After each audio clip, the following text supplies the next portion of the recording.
Olha aqui, eu vou falar, aconteceu uma coisa muito séria, muito importante e que, olha só, Valio Bene, tem tudo a ver comigo. Tem a ver comigo porque eu fiz parte de uma minoria extrema do jornalismo que olhou para a Lava Jato e disse: isso está errado. E agora nós temos uma evidência de que coisas muito graves aconteceram na 13ª Vara Federal de Curitiba, quando, sob a égide de Sérgio Moro e da juíza Gabriela Hart, e também no TRF4, na 8ª turma do TRF4. Porque houve lá uma correição do Conselho Nacional de Justiça. Não é o Reinaldo Azevedo falando. E, curiosamente, até agora, há porta-vozes da Lava Jato na imprensa, em posições, inclusive, de muito prestígio. E torço para que uma investigação profunda não encontre essas pessoas fazendo coisas erradas, que a nossa profissão não justifica. Eu sei o que eu paguei quando pegaram a minha conversa com a Andréa Neves, que não tinha nada demais. Eu só falei, a matéria da Veja não tem a prova. E como eu tinha blog na Veja, vamos fazer ele ser demitido. Sim, fui. De lá, da Jovem Pan. Como se eu tivesse feito alguma coisa. Não, mas eu não tenho ressentimento com ninguém. O que eu tenho hoje é a clareza, a prova, a evidência de que eu estava certo. Eu e alguns pouquíssimos. Se há coisa de que eu me orgulho é de ter resistido a essa gente. Porque eu mandei para os meninos aí um post que eu publiquei no meu blog no dia 8 de março de 2019 sobre o que eu considerei um acordo espúrio. Tá aí. Entenda, Lava Jato quer fundação privada bilionária com grana da Petrobras. Eu noticiei lá. E tomei porrada de todo lado. Mas apanhei que deu gosto. Olha aqui. Eu compro algumas brigas, Larissa, pelo prazer, muitas vezes, de brigar achando que estou certo. Mas, evidentemente, quando vem a comprovação de que eu estava certo, é ainda melhor. Porque o que eu vou falar aqui foi a correição, é uma espécie assim de primeira investigação a partir de indícios de irregularidade. E foi feito pelo Conselho Nacional de Justiça, na 13ª Vara Federal de Curitiba e no TRF4. E eu vou ler aqui o documento oficial, trechos de documento oficial, tá? Para não parecer que eu estou fazendo conversa. O documento foi produzido pela equipe do Corregedor Nacional de Justiça, ministro Luiz Felipe Salomão, que realiza um trabalho de inspeção nas atividades da 13ª Vara Federal de Curitiba e primeira instância da Lava Jato e da 8ª turma do Tribunal Regional Federal da 4ª Região. A segunda instância que julgava os processos da operação. O relatório final da investigação será submetido ao plenário do Conselho Nacional de Justiça. Tá? Agora, documento. A apuração preliminar identifica hipótese de fato administrativo com possível repercussão disciplinar. Informações obtidas indicam falta de dever de cautela, de cuidado com dinheiro que não lhe pertence, de transparência, de imparcialidade e de prudência de magistrados que atuaram na Operação Lava Jato, promovendo, presta atenção, promovendo o repasse de valores depositados judicialmente e bens apreendidos à Petrobras, porque entregaram para a Petrobras, mas calma, e outras empresas, antes de sentença com trânsito em julgado, e recursos esses que retornariam no interesse de entes privados. Esse trabalho começou em maio de 2023. A constatação. O principal ponto do trabalho consistiu na identificação de ações e omissões que indicariam um agir destituído quanto ao zelo exigido dos magistrados nos processos, que confeririam destinação a valores oriundos de colaboração e de acordos de leniência para a Petrobras e outras entidades privadas, ao arrepio da lei, sob o pretexto de que o rendimento conferido ao dinheiro depositado em contas judiciais era pouco expressivo. Ao mesmo tempo, o relatório salienta a homologação pela 13ª Vara Federal de acordo entre a Petrobras e a Força Tarefa com a finalidade de destinar o valor de multas aplicadas em acordo firmado pela companhia no exterior. Nessa homologação, presta atenção aqui, pretendia-se a destinação de 2 bilhões e meio, visando a constituição da chamada Fundação Lava Jato, pela própria Força Tarefa, na cidade de Curitiba. O mecanismo eu explico. A Lava Jato devia uma multa nos Estados Unidos. A Força Tarefa negociou o pagamento dessa multa no Brasil. O pagamento dessa multa no Brasil acabou, por caminhos indiretos, sendo restituído para a própria a Petrobras, desde que esse dinheiro fosse parar na prática nas mãos da Força Tarefa.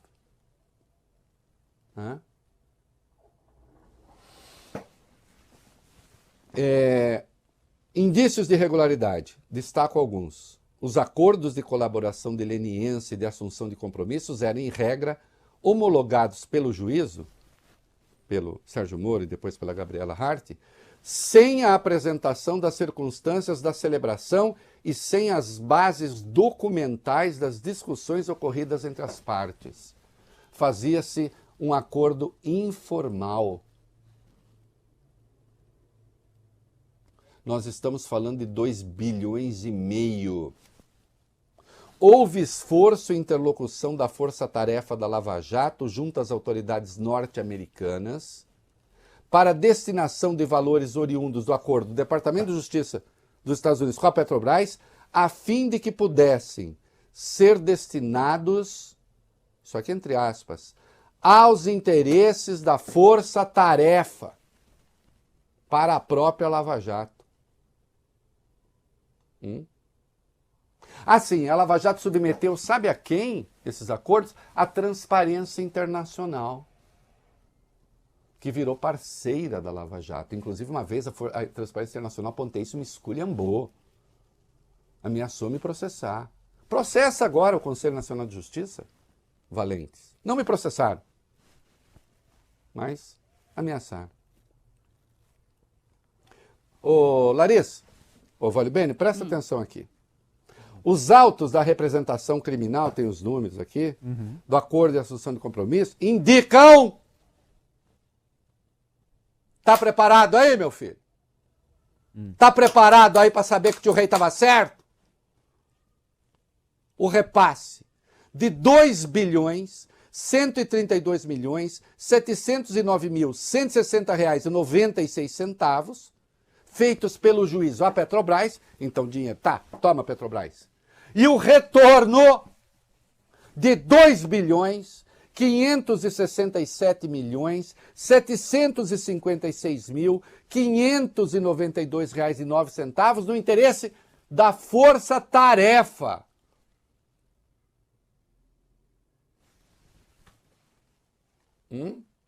O que é que vocês acham disso? Ao contrário da menção ao atendimento do interesse público e da sociedade brasileira, as cláusulas do acordo firmado entre a Força Tarefa e a Petrobras prestigiavam a Petrobras, a Força Tarefa, em sua intenção de criar uma fundação privada, quando esse dinheiro era público, um grupo restrito de acionistas minoritários delimitados por um dos critérios eleitos pelas partes. Então, atenção, e isso eu também denunciei à época, e isso eu também noticiei, e por isso virei alvo de canalhas. Porque eram 2,5 bilhões, 1 bilhão 250 milhões para tal fundação e 1 bilhão 250 milhões para acionistas privados que já tinham um advogado certo.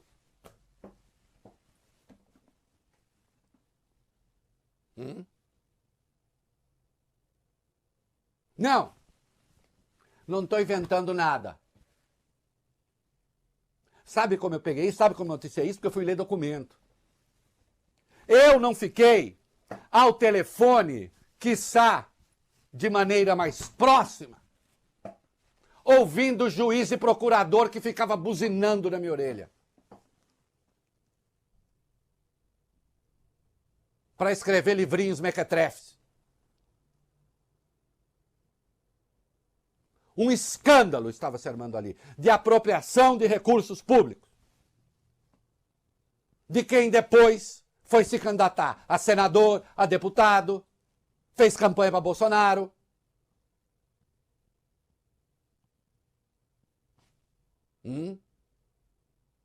Quem ia gerir esse dinheiro? Dona Gabriela Hart, juíza, homologou esta esbórnia. Sabe quem suspendeu? Sabe quem suspendeu? Pensem num magistrado careca. Quem, Larissa, suspendeu? No Supremo. Alexandre de Moraes. Porque era ilegal. E sempre que se apontava isso, dizia, a turma que é contra a Lava Jato. Quem é contra a Lava Jato atende a quais interesses? A quais interesses? Aliás, de algum modo, nós vamos falar hoje de Procurador-Geral da República, a Lava Jato está presente. O Lula, se quiser cair numa armadilha, caia. Parabéns, mas pode não cair. Mais, a correição também pegou irregularidades em relação ao dinheiro da leniência da Odebrecht/Braskem. O que é que essa gente queria, hein? Era ou não era um projeto de poder? Era ou não era um projeto político? Isso ainda vai ser submetido. Mas atenção, a correição chegou a essa conclusão ouvindo o Deltan Dallagnol, o Eduardo Apio, a Gabriela Hart, o Carlos Thomson Flores, Marcelo Malucelli e Loraci Flores de Lima, desembargadores do TRF4, os advogados. Tudo irregular, tudo ilegal, tudo feito na surdina, tudo feito na paralela, tudo feito sem respeitar o devido processo legal. E quem apontava os disparates é que era considerado o bandido. Ainda agora, vejo alguns Matusaléns. E Matusalém não tem a ver com idade, não é etarismo, porque tem Matusalém jovem. Expelindo regra em colunas. Meu Deus, estão querendo acabar. Não se faz justiça por intermédio de milícia, nem que a milícia vista terno. Não se faz justiça por intermédio de esquadrões da morte, nem que sejam esquadrões da morte das reputações alheias. Então não houve irregularidade. Houve, puna-se. Mas não se destruem empresas. Não tentem se colocar como os donos do Brasil, os reis da moralidade. numa esbórnia de pelo menos 2,5 bilhões, porque essa grana é da Petrobras. Que era a multa da Petrobras, que reverteria para a Petrobras, da Petrobras para a fundação e para os o tal grupo de acionistas. Mas tem a do Odebrecht também. Que agora estão aí, oh meu Deus, veja o que o Toffoli fez. E com aquela ignorância lastrante que essa gente costuma ter. Ainda hoje eu li um texto, como é que é? Não há a menor chance, porque procuradores recorreram contra a decisão do Toffoli de anular as provas da leniência da Odebrecht. Eles disseram assim, não há a menor chance disso passar, porque o grupo da segunda turma é lavajatista. Isso é um absurdo. Quem foi que recorreu? A Associação Nacional dos Procuradores da República. Consultem a lei. A NPR não tem competência para entrar com uma ação. Ela não é parte. A NPR é um sindicato. A ação nem vai ser conhecida. Ou como se diz, nem vão conhecer da ação. Porque não é parte autorizada a entrar com recurso. Mesmo que o Toffoli já falou, não vou rever, mas não faz sentido. O pedido é ilegal. Agora, pretendem fazer as suas coisas ao arrepio da lei? Não vai acontecer. Não vai acontecer.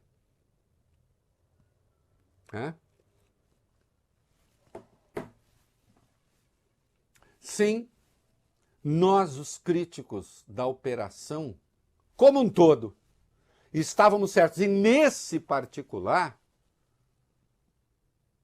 aí eu realmente entrei para valer e peguei na veia. E percebi o que estava em curso.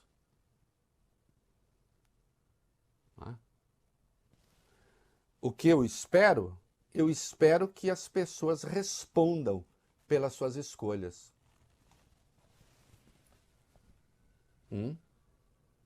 Eu espero que respondam pelo desvio de recursos públicos. Quero saber o que se fez desse dinheiro e se alguém obteve benefícios na manipulação de recursos bilionários. Era realmente justiça o que se queria? Era realmente punir criminosos o que se queria? Ou eu pergunto como hipótese, eu era criar um fundo bilionário para projetos políticos? Vão ter de responder. Vão ser perseguidos? Não! Não! E aqueles que ficam babando para a Lava Jato de joelhos, tentem explicar. Vão lá, ajudem. Digam que a correição foi só uma tramóia de anti-lavajatistas. Comprem essa briga, valentes. Tentem provar que o caminho era realmente esse. Que tudo isso aí não passa daqueles que defendem a corrupção. Isto é ou não é corrupção dos fundamentos da administração pública, da administração da justiça?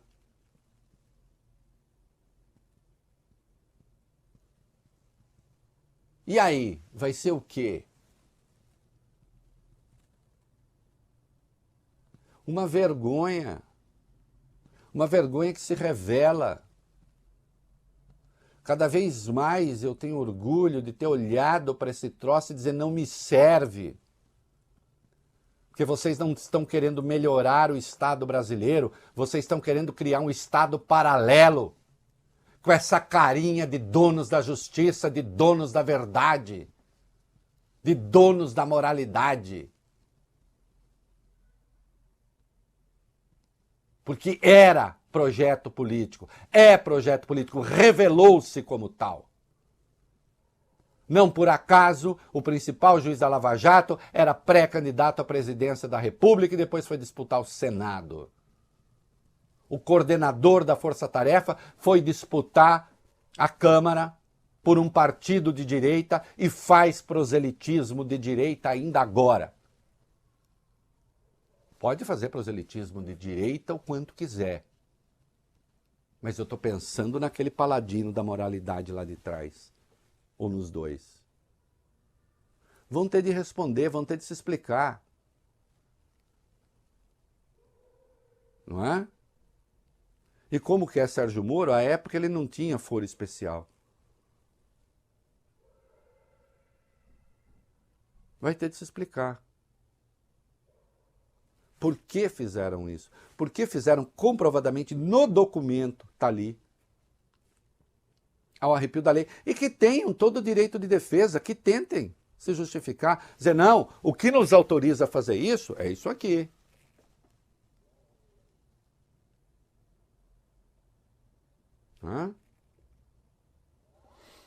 Isso teve um peso importantíssimo no Brasil. Porque à medida que isso destruiu o meio ambiente político, permitiu o crescimento de uma teratologia, de uma deformação política, moral, ideológica, como Jair Bolsonaro. De quem sempre foram aliados na prática. E não por acaso o juiz que mandou prender o Lula, autor da condenação original, depois referendada na mesma segunda instância, que também agora passou por inspeção, se tornou inelegível. Tira o adversário que poderia vencer Bolsonaro e depois vai servir a Bolsonaro como ministro da Justiça numa das maiores, isso sim, vergonha da história política brasileira.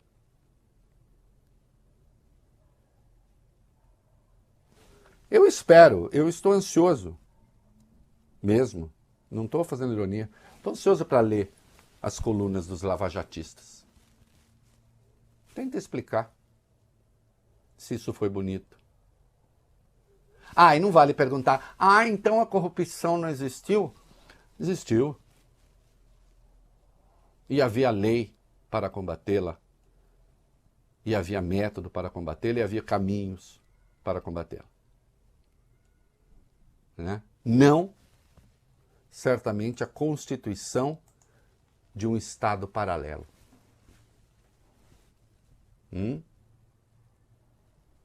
Vocês ajudaram a produzir a monstruosidade que tomou conta do Brasil. E agora estamos saindo dela. E na minha coluna da Folha de hoje, felizmente muito bem recebida por gente que eu aprecio muito, eu estou dizendo que diante dessas coisas existe um dever que é de natureza moral. Diante do que estava aí. E é claro que eu fiz a minha escolha faz tempo. Pela democracia, pelo Estado de Direito, pelo cumprimento da lei.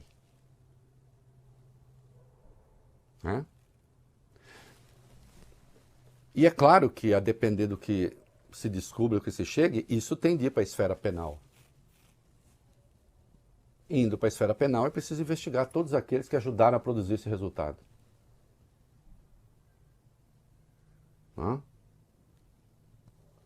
Vamos ver alguns moralistas que estão por aí ainda rotando de boca cheia o que realmente fizeram no verão passado. Ou nos verões passados. Parabéns à correição. Parabéns a todos aqueles que identificaram problemas. Olha, Vale Bene, vou fazer até assim, parabéns a mim também. Estava ali. Meu texto ali, ó, mostrei. Tem link, está em todo canto. Não é? Hey. É. Sabe quem se manifestou agora há pouco no Twitter? Não. Ou no X, como se chama agora? Sérgio Moro. Escreveu um textão lá. Vou destacar alguns trechos. Ele escreve assim: em 60 dias de correição da 13ª Vara Federal pela Corregedoria Nacional de Justiça, nenhum desvio de recurso foi identificado, conforme sempre afirmei. Observo que o relatório que sugere possíveis irregularidades é mera opinião preliminar da Corregedoria do CNJ sem base em fatos. chama a atenção a opinião da Corregedoria de que os valores depositados em juízo não deveriam ser devolvidos à Petrobras antes do trânsito em julgado. Observa-se que idêntico procedimento foi adotado nos acordos diretamente homologados pelo STF, como o de Nestor Cerveró, Paulo Roberto Costa e outros em que valores foram destinados à Petrobras por decisão do ministro Teori Zavascki, sem esperar o trânsito em julgado. Aliás, os acordos homologados em Curitiba seguiram o padrão dos acordos homologados no STF. Vou destacar mais um trechinho. Ele escreve assim: repudia-se o emprego da expressão gestão caótica que não faz justiça à operação que recuperou mais de 6 bilhões de reais para a Petrobras, fato sem precedente na história. Respeita-se o CNJ, mas lamenta-se que após 60 dias de correição, nada concreto, salvo divergências de opinião e especulações sem base, tenham sido produzidas. O senhor terá toda a chance de demonstrar isso depois. Não é? É uma leitura muito particular da coisa. O senhor está dizendo que ninguém disse que procurador enfiou dinheiro no bolso? Não, mas a investigação não chegou aí ainda. Não é? Como se vê, ela não chegou à esfera penal. Acho que chegará. Acho que chegará. O senhor terá tempo de explicar tudo. Né? O fato é que o documento é muito grave, é muito sério.